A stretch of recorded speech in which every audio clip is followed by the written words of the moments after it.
Hi, ನಮಸ್ತೆ. ನಾನು ಸಚ್ಚಿದಾನಂದ U2SC ಚಾನಲ್ನಿಂದ. ನಮಗೆ ಈ ಚಳಿಗಾಲ ಅಥವಾ ಮಳೆಗಾಲ ಅಥವಾ ಬೇಸಿಗೆನಲ್ಲೂ ಕೂಡ ನಮಗೆ ಜ್ವರ ಬರುತ್ತೆ, ಹೌದಲ್ಲ? ಮಕ್ಕಳಿಗೆ ನಮಗೆ ಜ್ವರ ಬರುತ್ತೆ. ಬರಲಿ ಬಿಡಿ, ಬರಲಿ ಬಿಡಿ.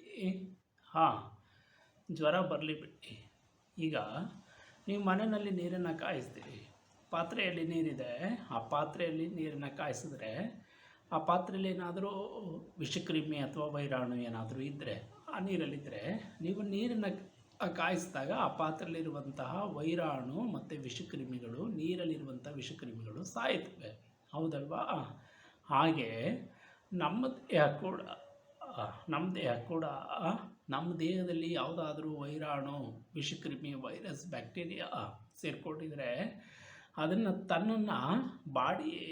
ನಮ್ಮ ದೇಹ ತನ್ನನ್ನೇ ತಾನು ಬಿಸಿ ಮಾಡಿಕೊಂಡು ಆ ವೈರಾಣುವನ್ನು ಸಾಯಿಸೋದಕ್ಕೆ ಮಾಡಿಕೊಂಡಿರುವಂತಹ ಒಂದು ಪ್ರಕ್ರಿಯೆನೇ ಜ್ವರ. ಜ್ವರ ಬರಲಿ ಬಿಡಿ, ಬಂದರೆ ಅದು ಒಳ್ಳೆಯದೇ. ಪಾತ್ರೆಯಲ್ಲಿ ನೀವು ನೀರನ್ನು ಕಾಯಿಸಿದ್ರೆ ಆ ನೀರಲ್ಲಿ ಇರುವಂಥ ವೈರಾಣು ಸಾಯುತ್ತೆ. ಈಗ ಅದು ಇನ್ನೇನು ನೀರು ಕುದಿಬೇಕು ಅನ್ನುವಷ್ಟರಲ್ಲಿ ನೀವು ಅದಕ್ಕೆ ತಣ್ಣೀರನ್ನು ಸುರಿದ್ರೆ ಆ ಪಾತ್ರೆಯಲ್ಲಿರುವಂಥ ನೀರು ತಣ್ಣಗಾಗುತ್ತೆ, ಮತ್ತು ಅದರಲ್ಲಿರುವಂತಹ ವೈರಾಣು ಕೂಡ ಆ ಪಾತ್ರೆಯ ನೀರಲ್ಲೇ ಉಳಿದು ಬಿಡುತ್ತೆ, ಹೌದಲ್ವಾ? ಹಾಗೆ ನಾವು ನಮ್ಮ ದೇಹದಲ್ಲಿರುವಂತಹ ಜ್ವರವನ್ನು ಕಡಿಮೆ ಮಾಡೋದಕ್ಕೆ ನಮ್ಮ ದೇಹದಲ್ಲಿ ಇರುವಂಥ ಉಷ್ಣಾಂಶ ಜ್ವರಕ್ಕೆ ಸಹಾಯ ಮಾಡಬೇಕೇ ಹೊರತು ನಾವು ಅದನ್ನು ದಮನಿಸುವಂತಹ ಅಥವಾ ಅದನ್ನು ಹತ್ತಿಕ್ಕುವಂತಹ ಕೆಲಸವನ್ನು ಮಾಡ್ತೇವೆ. ಹೇಗೆ ಮಾಡ್ತೇವೆ ಅಂದರೆ, ನಾವು ನಮ್ಮ ದೇಹಕ್ಕೆ ಆ್ಯಂಟಿಪೈರೇಟಿಕ್ ಮೆಡಿಷನ್ಸನ್ನು ಹಾಕ್ತೇವೆ. ಹೌದು, ಜ್ವರ ಕಡಿಮೆ ಆಗುತ್ತೆ, ಆದರೆ ಆ ಜ್ವರ ಕಡಿಮೆ ಆಗುವುದ್ರ ಜೊತೆಗೆ ಅಲ್ಲಿರುವಂತಹ ವೈರಾಣುಗಳು ಕೂಡ ಹಾಗೆ ಉಳಿದು ಬಿಡ್ತವೆ. ಮುಂದಿನ ದಿನಗಳಲ್ಲಿ ಅವು ಮಾರ್ಪಾಡಾಗಿ ಮಲೇರಿಯಾ, ಚಿಕನ್ಗುನ್ಯಾ ಮತ್ತು ಡೆಂಗ್ಯೂ ಅನ್ನುವಂತಹ ಮಾರಣಾಂತಿಕ ಕಾಯಿಲೆಗಳಾಗಿ ಬದಲಾಗ್ತವೆ. ಹೌದು ಸ್ನೇಹಿತರೆ, ಹಾಗಿದ್ರೆ ಮಾತ್ರೆ ತಗೋಬಾರ್ದಾ? ಇಲ್ಲ, ನಾನು ಹಾಗೆ ಹೇಳ್ತಿಲ್ಲ.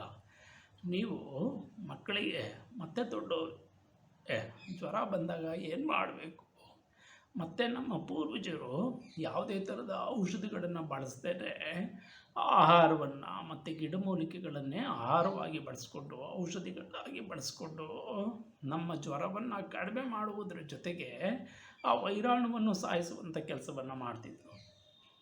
ಈಗ ನಾವು ನಮ್ಮ ಜ್ವರವನ್ನು ಹೇಗೆ ಮಕ್ಕಳಿಗೆ ಮತ್ತು ದೊಡ್ಡವರಿಗೆ ಹೇಗೆ ಜ್ವರವನ್ನು ಕಡಿಮೆ ಮಾಡಿ ಮತ್ತು ಆ ವೈರಾಣುವನ್ನು ಹೇಗೆ ನಾಶ ಮಾಡ್ತಿದ್ರು ಅನ್ನುವಂಥದ್ದನ್ನು ನಾವು ಮುಂದಿನ ವಿಡಿಯೋದಲ್ಲಿ ತಿಳ್ಕೊಳ್ಳೋಣ. ನಿಮಗೆ ಈ ವಿಡಿಯೋ ಅಥವಾ ಈ ಮಾಹಿತಿ ಇಷ್ಟ ಆಗಿದರೆ ಒಂದು ಲೈಕ್ ಕೊಡಿ, ಸಬ್ಸ್ಕ್ರೈಬ್ ಆಗಿ. ಧನ್ಯವಾದಗಳು, ನಮಸ್ತೆ.